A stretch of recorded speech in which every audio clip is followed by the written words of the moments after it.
Hey guys, welcome to Vision XC classes. Today I'm going to solve GATE 2022 Material Science XCC questions paper. So बहुत कुछ आपको जानने को मिलेगा, a lot to know, a lot to discuss as always.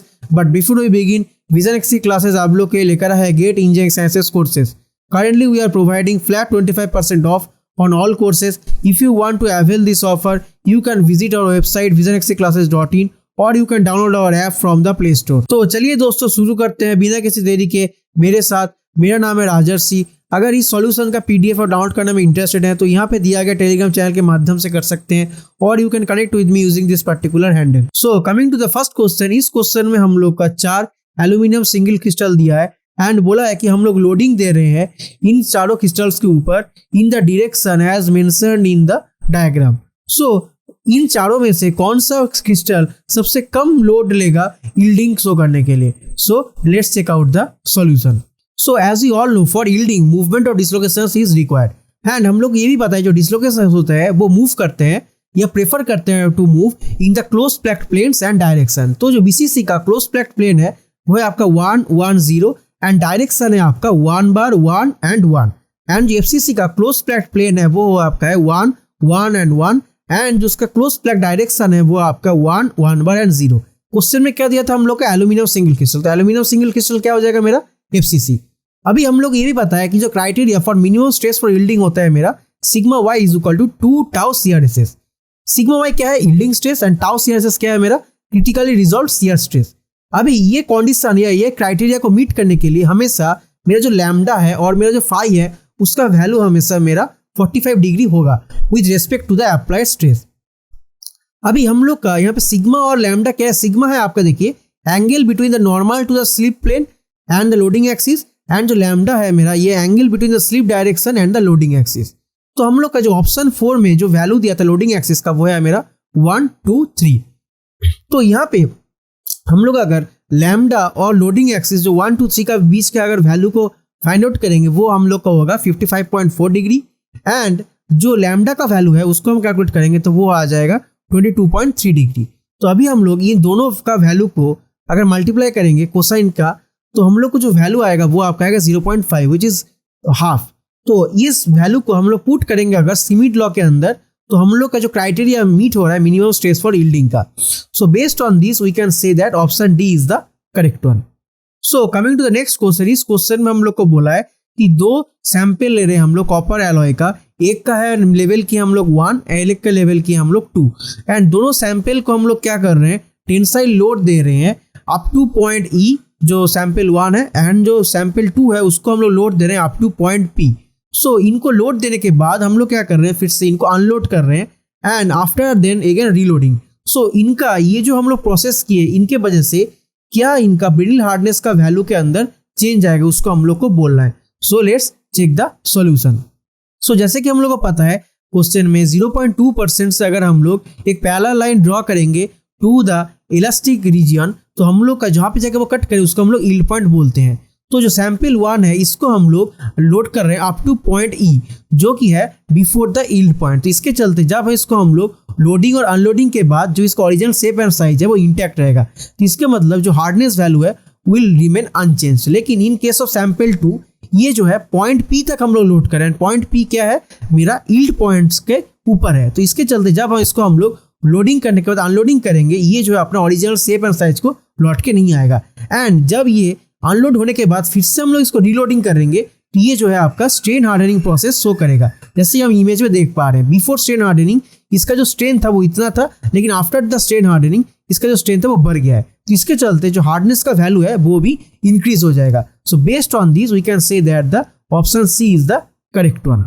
So coming to the next question, इस question में हम लोग से पूछा है कि during the ageing of a homogenised aluminium copper alloy below the GP zone solvus what will be the hardness of the alloy. So let's check out the solution. So as you all know precipitation hardening is also known as aging.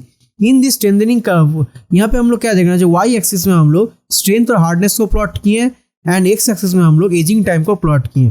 तो at the starting of ageing जब हम लोग का super saturated solid solution से मेरा precipitate form नहीं हुआ है तब हार्डनेस का वैल्यू कम रहता है।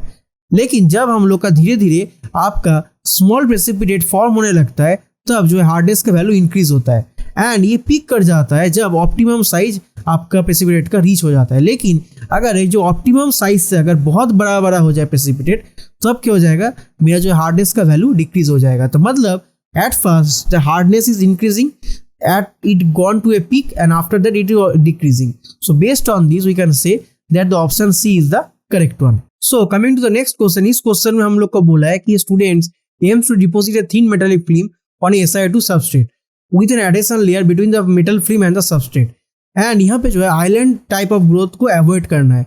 So which of the following steps should be the correct one? Let's check the solution. So हम लोग देख पा रहे हैं जो लेयर बाय लेयर मेथड में मेरा जो है एटम्स फिल्म का आपका 2D ग्रोथ फॉलो करता है। मतलब पहले एक लेयर ऑफ एटम्स आपका डिपोजिट हो जाएगा, देन जो है सेकेंड लेयर ऑफ एटम्स आपका डिपोजिट होगा, देन जो है third layer of atoms deposit होगा।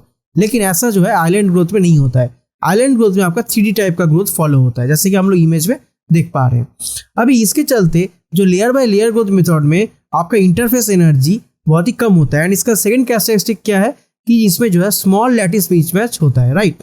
अच्छा, और जो है हम लोग एक चीज़ और देखते हैं कि जो आपका लेयर बाय लेयर मेथड जो कि 2D मेथड है, वहाँ पे टेम्परेचर भी आपका हाई चाहिए एंड आपका डिपोजिशन रेट भी आपका हाई चाहिए। लेकिन जो आइलैंड टाइप का ग्रोथ जिसको हम लोग बोलते हैं मल्टी लेयर 3D ग्रोथ, यहाँ पे जो आपका डिपोजिशन रेट है वो हाई चाहिए, लेकिन जो टेम्परेचर है वो आपका कम चाहिए, राइट। सो एंड हम लोग क्या देख पा रहे हैं, जो आपका वेटिंग एंगल होता है ये आपका लेयर बाय लेयर मेथड में मेरा जो है आपका फाई इज इक्वल टू 0 होता है। एंड जो आइलैंड ग्रोथ में मेरा जो है फाई का वैल्यू आपका हमेशा 0 से ग्रेटर देन होता है। So based on this we can say that the option A is the correct one. So coming to the next question, इस क्वेश्चन में हम लोग को बोला है कि for a diffusional transformation, example क्या है, मेरा growth of beta precipitate in alpha matrix, तो which of the following is true for an increasing degree of undercooling. So let's check out the solution. So from this equation we can see that जो del G है वो directly proportional to the del T. Del T क्या है, मेरा degree of undercooling. So जितना मेरा del T बढ़ेगा उतना ही मेरा डेल जी बढ़ेगा। So from this equation we can say that the thermodynamic driving force for the both nucleation and growth increases at the undercooling increases, right. अच्छा, हम लोग का जो एग्जाम्पल क्या दिया था कि जो बीटा प्रेसिपिटेट ग्रो हो रहा है इन द अल्फा मैट्रिक्स, तो इसका मतलब क्या है, मेरा जो है रीजन 2 को वो दर्शा रहा है। तो यहाँ पे क्या होता है, आपका मिक्स न्यूक्लियेशन एंड ग्रोथ होता है। मतलब यहाँ पे न्यूक्लियेशन भी रहेगा एंड ग्रोथ भी रहेगा। तो अभी हम लोग का जो न्यूक्लियेशन रेट होता है वहाँ पे क्या हम लोग देख पाते हैं कि जो न्यूक्लियेशन रेट है वो जितना भी हम लोग डेल टी बढ़ा रहे हैं वो आपका बढ़ता है एंड आपका ये वो पीक को अटेंड करता है एंड देन फिर से वो घट जाता है, राइट। एंड सेम हम लोग का जो है आपका ग्रोथ रेट भी वही है कि जितना भी आपका देखिए स्टार्टिंग में वो बढ़ेगा, सेकेंड वो आपका घट जाएगा। तो इसका मतलब क्या है, जो ओवरऑल न्यूक्लियेशन रेट है वो मेरा स्टार्टिंग में बढ़ेगा, आपका पीक को अटेंड करेगा एंड देन घट जाएगा। So based on this we can say that the option A and the C are the correct one. So coming to the next question, इस क्वेश्चन में हम लोग से पूछा है कि 2 phase mixture of alpha and beta of a binary system has the following properties. जो पहला प्रॉपर्टी है उसमें बोला है कि जो फेज अल्फा है इसके अंदर equal weight percentage of A and B, and जो फेज बीटा है इसके अंदर जो एलिमेंट ए का मोल फ्रैक्शन वो दुगना है एलिमेंट बी से। एंड जो तीसरा प्रॉपर्टी है इसमें बोला है जो 2 phase मिक्सचर है इसके अंदर अल्फा और बीटा इक्वल अमाउंट में है। एंड जो लास्ट प्रॉपर्टी है वो बोला है कि जो एटॉमिक मास ऑफ एलिमेंट ए का is twice as that of B. So based on this, we have to calculate the mole fraction of element A in the resultant 2 phase mixture. So let's check out the solution. So from the question, all the following properties में जो value given है उसको लेके अगर हम schematically draw करेंगे तो हम लोग का जो question easily solve हो जाएगा। तो यहाँ पे हम लोग क्या देख रहे हैं, जो फेज अल्फा है उसके अंदर मेरा composition क्या है, आपका 58% of element A and 58% of element B। जो 2 phase मिक्सचर है इसके अंदर मेरा composition गिवन नहीं है, लेकिन हम लोग को क्या बोला है कि जो 2 phase मिक्सचर के अंदर जो फेज बीटा है वो है आपका 0.5 वेट परसेंटेज एंड जो आपका फेज अल्फा है वो है मेरा 0.5 वेट फ्रैक्शन। तो अभी जो हम लोग का बीटा फेज में कॉम्पोजिशन हम लोग का मोल फ्रैक्शन में दिया है, इसको हम लोग को कन्वर्ट करना है वेट परसेंटेज में। तो हम लोग को क्या क्या गिवन है, जो mole fraction of element A in beta is twice of mole fraction of element be in beta phase, and जो एटॉमिक मास है of element A is twice of the atomic mass of element B। तो इसको हम लोग simple plugging करेंगे ये वाला formula में, जो कि है हम लोग का कन्वर्सन ऑफ मोल या atom percent to weight percentage में। तो हम लोग का जो वैल्यू आएगा वो 0.2 है। ये वैल्यू क्या है, ये वैल्यू बता रहा है मेरा weight fraction of B in beta phase. तो सिंपल जो weight fraction of A in beta phase क्या हो जाएगा मेरा 0.8, इसको माइनस करेंगे 1 से, तो इसको हम लोग परसेंटेज टर्म में अगर लिखेंगे तो हम लोग का जो है ये बन गया, क्या बन गया कि 88% of element A and 28% of element B. तो अभी हम लोग का थर्ड स्टेप में हम लोग को कैलकुलेट करना है जो टू फेज मिक्सचर है जिसको हम लोग डिनोट करते हैं एक्स से, इसका कॉम्पोजिशन क्या है। तो इस कैलकुलेट करने के लिए हम लोग यूज करेंगे लीवर रूल। तो हम लोग जो है पहले कैलकुलेट करेंगे weight fraction of beta in x, इसका फॉर्मूला हम लोग लगाएंगे लीवर रूल का। तो इसके अंदर 0.5 को बैठाएंगे एंड जितने भी वैल्यू है सबको बैठाएंगे, तो हम लोग का जो वैल्यू आएगा वो आएगा 0.65, मतलब 68% ऑफ एलिमेंट ए। तो सिंपल अगर हम इसको 100 से माइनस करेंगे तो हम लोग का एलिमेंट बी का भी कॉम्पोजिशन आ जाएगा। तो यहाँ से हम लोग का जो है ये वाला वैल्यू निकल गया, वो क्या है 65% of element A and 34% of element B. तो अभी हम लोग का क्वेश्चन में गिवन था आपको कैलकुलेट करना है मोल परसेंटेज या mole fraction of A in the two phase mixture. के चलते हम लोग क्या यूज करेंगे, का फॉर्मूला है conversion of weight percent to जो मोल या एटम परसेंट। तो यहाँ पे हम लोग वेट परसेंट का वैल्यू कैलकुलेट करके हमको मिल गया, इसको हम लोग को कन्वर्ट करना है मोल परसेंटेज में। By putting this formula and plugging this values हम लोग का जो वैल्यू आएगा वो है आपका 0.48। अभी क्वेश्चन में दिया था कि राउंड ऑफ करना है टू द नियरेस्ट इंटीजर, तो हम लोग का क्योंकि ये 8 आया है तो ये आपका हो जाएगा 0.5।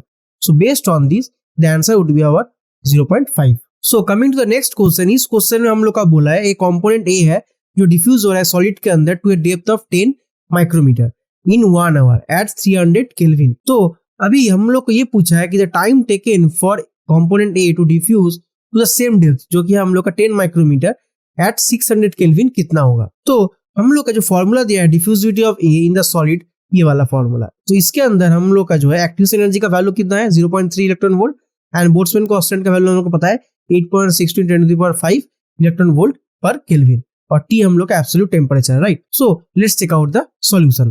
क्वेश्चन में जो गिवन है वो क्या है, मेरा जो डेप्थ है वो है मेरा 10 माइक्रोमीटर, राइट। तो इसको अगर मीटर में कन्वर्ट करेंगे तो क्या हो जाएगा 10 × 10⁻⁶ metre.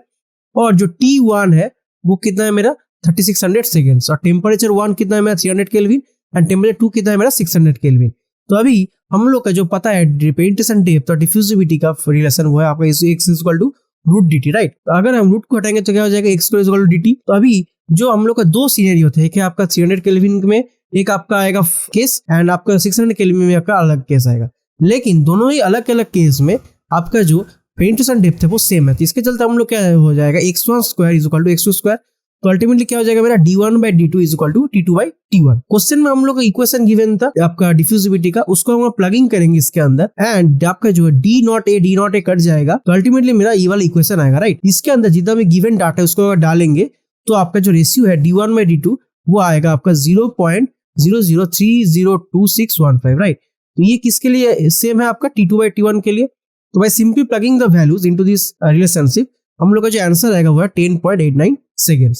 So coming to the next question, इस क्वेश्चन में हम लोग का बोला है spherical beta particle nucleus from the alpha matrix and forming the contact angle of theta, और जो सबस्ट्रेट है वो क्या है मेरा डेल्टा, राइट। अभी जो हम लोग का डेल जी हेटेरो और डेल जी होमो का बीच का जो रेशियो है उसको हम लोग को कैलकुलेट करना है, राइट। अभी जो आपका इंटरफेसियल एनर्जी है ऑफ अल्फा बीटा सरफेस वो है 0.4, आपका अल्फा डेल्टा है वो है 0.3 जूल पर मीटर स्क्वायर एंड जो बीटा डेल्टा है वो है 0.02, right. So let's check out the solution. So question में हम लोग क्या गिवन है, जो बीटा और डेल्टा का बीच का जो आपका इंटरफेसियल एनर्जी वो है आपका 0.02, राइट।